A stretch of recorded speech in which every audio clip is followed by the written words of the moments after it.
વંદે માતરમ ન્યૂઝમાં આપનું હાર્દિક સ્વાગત છે। ચાલો જોઈએ આજના મુખ્ય સમાચાર। મારું નામ ગૌરાંગ કુમાર મહેન્દ્રભાઈ ભટ્ટ છે। અમે આજે જરોદ પંચાયતમાં આવ્યા હતા કે ભાઈ મે મહિનામાં નહીં કે એપ્રિલ મહિનામાં નહીં, છેલ્લા અવારનવાર લાઇટો ઘણી જ જાય છે। ઘણીવાર જીવીમાં રજૂઆત કરી છે અમે, તેમ છતાં લાઇટોનો ત્રાસ એવો ને એવો જ યથાવત છે। કાલે બી રાત્રે 11 વાગ્યાની લાઇટ ગઈ હતી તો રાત્રે 3 વાગે લાઇટ આવી, એ બી 30%। બાકી બીજું જરોદ ગામ આખું જ અંધારપટ રહ્યું। આજે જ રજૂઆત અમે લઈને જરોદ પંચાયતમાં આવ્યા હતા અને અમે તલાટી સાહેબને કીધું કે ભાઈ જે તે ટાઈમે આપણા જરોદ ગામે જેટકોને કે જીઈબીને સંસ્થાને મામલતદારના ઓર્ડરથી આપણે જે જમીન સંપાદન કરી છે અને એ લોકોએ આપણને વાયદો કર્યો હતો કે અમે 24 કલાક જરોદ ગામને અમે લાઇટ આપીશું, પણ તેમ છતાં જરોદ ગામને 24 કલાકની લાઇટ મળતી નથી। તે ઉપરાંત જીઈબીના સાહેબો દ્વારા કહેવામાં આવ્યું હતું કે જે તમે એક ફાળો ઉઘરાવો અને જીઈબીમાં જમા કરાવો, જેથી અમે જરોદ ગામને 24 કલાક લાઇટ આપવા માટે બાધ્ય રહીશું। એ જરોદમાં 24 કલાક લાઇટ તો એ લોકોએ આપી, જ્યારે સબસ્ટેશન ઓપન થઈ ગયું તો થોડોક ટાઈમ જ, તો તે ટાઈમે ગુજરાત ફ્લાવર કરીને જે એમનું ફીડર છે એમાંથી લાઇટ આપવામાં જરોદ ગામમાં આવી હતી।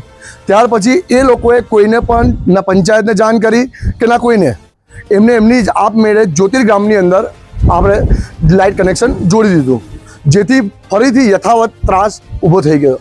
હવે આજે બી જરોદમાં જેટકોની અંદર કમ્પ્લેન કરીએ છીએ તો જેટકોવાળાનું એવું કહેવું છે કે અમારે તો આટલી પ્રીમાઇસીસ જ છે, અમે એની બહાર કોઈને જાણ કરી શકતા નથી। પણ હકીકતમાં એવું છે કે જેટકોવાળા જ્યારે જીઈબી કમ્પ્લેન સેન્ટરમાં જાણ કરે છે કે ભાઈ લાઇટનો આવી રીતે હેવી ફોલ્ટ આવ્યો છે કે 15,000 ફોલ્ટ આવ્યો છે, તો એની માટે કમ્પ્લેન સેન્ટરે પોતે આવવું પડે ગાડી લઈને। એની જગ્યાએ એફઆરટી ટીમ જે ફક્ત ને ફક્ત ખાલી જે પર્સનલી ઘર માટે મીટરમાં લાઇટ ના આવતી હોય કે થાંભલેથી કનેક્શન છૂટું પડી ગયું હોય એના માટે એફઆરટી ટીમનો ઉપયોગ કરવામાં આવે છે કે જે 19-124 પર કોલ કરીને આપણે એમને બોલાવી શકીએ છીએ। પણ એની જગ્યાએ કમ્પ્લેન સેન્ટરવાળા એફઆરટી ટીમને મોકલે છે। 11 કેવીનું એમની પાસે કોઈ જ રાઇટ્સ નથી કે 11 કેવી પર એફઆરટી ટીમ કામ કરી શકે, એમનું કાલે એવું સ્ટેટમેન્ટ હતું। અને કાલે જે 2 કલાક પછી જે કમ્પ્લેન સેન્ટર બધી માણસો આવ્યા હતા એ પીધેલી હાલતમાં હતા। હવે એમાં અમે જરોદ ગામના 5-7 જે આગેવાનો છે ઊભા રહીને કામ કરાવતા હતા। ના કરે નારાયણ ને કાલોડીન કોઈ ઇન્સિડન્ટ થાય કે ભાઈ થાંભલે ચડ્યો છે તો અમને જ કોઈ એવું કહેશે કે ભાઈ તમે લોકોએ પીધેલો તો શું કરવા ચડવા દીધો, પણ હવે ગામ આખું અંધારપટ હોય તો અમારે શું કરવું? આ પ્રશ્ન લઈને અમે પંચાયત પાસે આવ્યા હતા।